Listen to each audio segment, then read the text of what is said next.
Hello friend, আমি প্রতিমা। আজকে আবার চলে এসেছি তোমাদের সামনে একটি রেসিপি নিয়ে। আজকে তোমাদের সামনে দেখাবো ব্রেকফাস্টে একটি পরোটা রেসিপি, যা কিন্তু সকলেরই খুব ভালো লাগবে। ছোট থেকে বড় সকলে মুগ্ধ হয়ে খাবে। রেসিপিটা কিভাবে করেছি তোমাদের সাথে শেয়ার করে নেব, আর বাড়িতে যা যা আছে তা দিয়ে সামান্য কিছু উপকরণ দিয়ে করে নেব এই টিফিনের জন্য পরোটা। চলো কিভাবে করেছি তোমাদের সাথে শেয়ার করে নেব। আমি একটি বোলের মধ্যে নিয়ে নেব 1 বাটি পরিমাণ ময়দা। যতটা পরোটা করবে ঠিক ততটাই কিন্তু ময়দা নিয়ে নিতে হবে।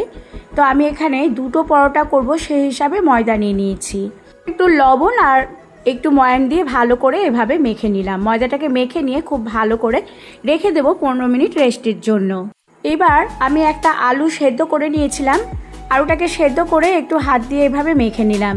তার মধ্যে নিয়ে নেব স্বাদ অনুযায়ী লবণ। অল্প একটু লবণ নিয়ে নিলাম প্রথমে। তারপরে আমি এর মধ্যে নিয়ে নেব একটু লঙ্কার গুঁড়ো।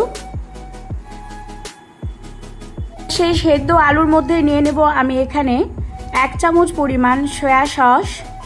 আমি একটু ভিন্ন স্বাদের পরোটা করছি, এইভাবে একবার করে দেখবে, খেতে কিন্তু ভালো লাগবে। তো এই সেদ্ধ আলুর মধ্যে আমি সয়া সস নিয়ে নিলাম 1 চামচ পরিমাণ, নিয়ে নিলাম লবণ, লঙ্কার গুঁড়ো, আর নিয়ে নেব 2 চামচ পরিমাণ চিনি। তো খুব ভালো করে এগুলোকে আমি একটু মেখে নেব। চিনি, লবণ, সয়া সস দিয়ে, লঙ্কার গুঁড়ো দিয়ে আলুটাকে খুব ভালো করে একটু চামচ দিয়ে ভালো করে মিশিয়ে নেব। আলু সেদ্ধটা এইভাবে চামচ দিয়ে খুব ভালো করে সয়া সস, চিনি সমস্ত কিছু দিয়ে মিশিয়ে রেখে দেব। এবার আমি যে আটাটা মেখে রেখেছিলাম, ময়দাটা, সেইগুলোকে আমি একটু ছুরি দিয়ে 4টি ভাগে ভাগ করে নিচ্ছি। আমি এখানে 2টো পরোটা করব, তাই এখানে আমি 4টে লেই কেটে নিলাম। আর পরোটাগুলো এতটাই সুন্দর হয়, পেট ভর্তি একটি খাবার। একটা পিস খেলেই কিন্তু পেট ভরে যাবে।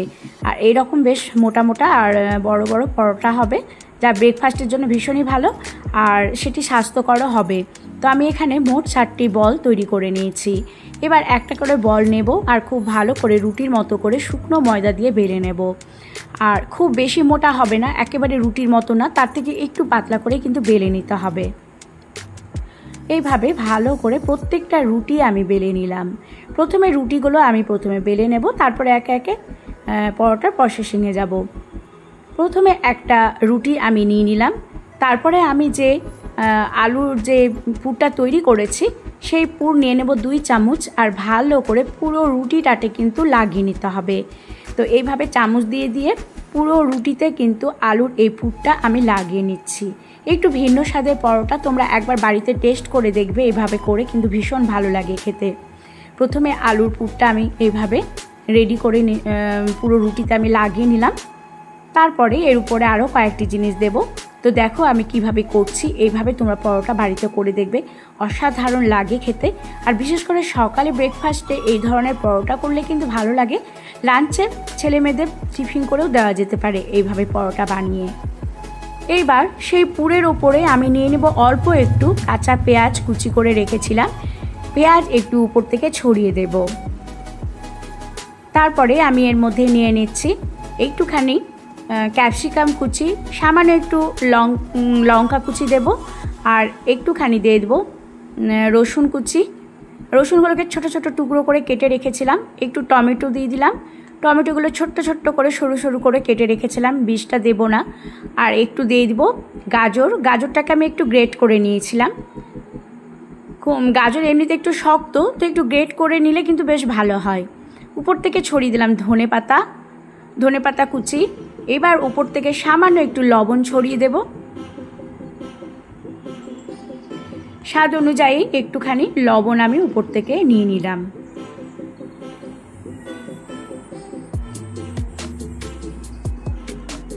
এবার উপর থেকে নিয়ে নিলাম একটু গোলমরিচের গুঁড়ো। এবারে আমি নিয়ে নেব টমেটো সস। অল্প একটু টমেটো সস উপর থেকে ছড়িয়ে দিলাম। আর আমি যে রুটিগুলো বেলে রেখেছি, আর একটা রুটি নেব, সেটা উপর থেকে কিন্তু আমি বসিয়ে দেব। তার আগে আমি নিয়ে নিচ্ছি চিজ। তো আমি একটা চিজের পাতা থেকে চিজ নিয়ে নিলাম, আর এখানে আমি 2টো চিজ দিয়ে দিলাম।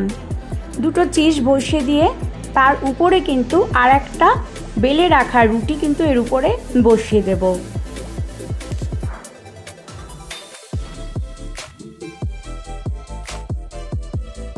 এইভাবে আর একটা রুটি আমি উপর থেকে নিয়ে নিলাম। তারপরে সাইডগুলো হাত দিয়ে চেপে চেপে এইভাবে একটু পুরগুলো যেন বেরিয়ে না যায় সেইভাবে সাইড থেকে খুব ভালো করে মুখগুলোকে একটু চেপে চেপে বন্ধ করে দেব। এইভাবে দুটো পরোটা আমি প্রথমে রেডি করে নেব, তারপরে সেগুলোকে ভাজার পালা। আমি একটা ওভেনে প্যান চাপালাম, প্যানের মধ্যে নিয়ে নিলাম 1 চামচ পরিমাণ বাটার। তোমরা চাইলে রিফাইন্ড অয়েল দিয়েও করতে পারো, তো আমি এখানে অল্প একটু বাটার দিয়ে করে নিচ্ছি। 1 চামচ বাটার নিয়ে খুব ভালো করে পুরো প্যানটাতে লাগিয়ে নেব। প্যানটাকে খুব ভালো করে গরম করে নিতে হবে, তারপরে পরোটাগুলোকে সুন্দর করে এপিট ওপিট লাল করে ভেজে নিতে হবে। নানান ধরনের পরোটা আমরা খেয়েই থাকি, আলুর পরোটাও কিন্তু খেতে ভীষণ ভালো লাগে। আমি এর মধ্যে আলু দিয়েছি, তবে আলুর সাথে আরও কয়েকটি জিনিস দিয়েছি যেন টেস্টটা আরও বেশি সুন্দর হয়। এইভাবে একবার তোমরা করে দেখবে, পরোটা কিন্তু দারুণ লাগে খেতে। আর বেশ মোটা বড় বড় পরোটা, আমার মনে হয় 1 পিস পরোটা খেলে পেট ভরে যাবে। এইভাবে রাতে ডিনারেও কিন্তু তোমরা করে নিতে পারো। 1 পিঠ আমি ভেজে নিয়েছিলাম, তারপরে আবার অপর পিঠটা আমি ভেজে নিচ্ছি। আর উপর থেকে সামান্য একটু নিয়ে নেব বাটার, অল্প একটু বাটার আরও নিয়ে নিচ্ছি। তো বাটার দিয়ে এইভাবে পরোটা করলে কিন্তু ভিন্ন স্বাদের হয়, খেতে ভালো লাগে। তোমরা ঘি দিয়ে কিংবা রিফাইন্ড অয়েল দিয়েও করতে পারো, তো আমি এখানে বাটার দিয়েই করেছি। তো এইভাবে তোমরা পরোটা একবার করে দেখবে কতটা সুন্দর লাগে। আমার এই সুন্দর সুন্দর রেসিপিগুলো তোমরা পাওয়ার জন্য আমার এই চ্যানেলটি অবশ্যই সাবস্ক্রাইব করবে। আমাকে একবার কমেন্ট করে জানিও যে আমার এই রেসিপিগুলো তোমাদের কেমন লাগছে। আমি মাঝে মাঝে কিন্তু তোমাদের সামনে স্কিন কেয়ারগুলোও নিয়ে আসি, আর স্কিন কেয়ারগুলোও কিন্তু ভীষণই উপকৃত। আমাকে একবার অবশ্যই তোমরা জানিও যে তোমরা কোনো ফল পাচ্ছ কিনা, আর আমার এই রান্নার রেসিপিগুলো তোমাদেরকে কেমন লাগছে আমাকে জানিও। তোমাদের একটা কমেন্ট আমাকে কিন্তু সামনের দিকে এগিয়ে নিয়ে যেতে সাহায্য করে। তো দেখো, আমি পরোটাটা ভালো করে ছুরি দিয়ে পিস করে দেখাচ্ছি কতটা সুন্দর হয়েছে। এইভাবে তোমরা করে নিতে পারো। সকালে ব্রেকফাস্টে পরোটা কিংবা লাঞ্চে অনেকে অফিসেও নিয়ে যেতে পারে। ছোটরা যারা আছো স্কুলেও টিফিন হিসাবে তোমরা নিয়ে যেতে পারো। তো এইভাবে তোমরা করে নিতে পারো এই অসাধারণ পুরভরা পরোটা।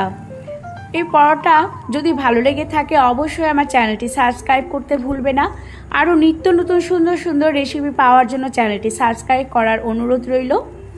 তো আজকে এই সুন্দর রেসিপি কেমন হয়েছে তোমরা আমাকে কিন্তু অবশ্যই জানাবে। এই ছিল আজকের আমার অসাধারণ এই রেসিপি।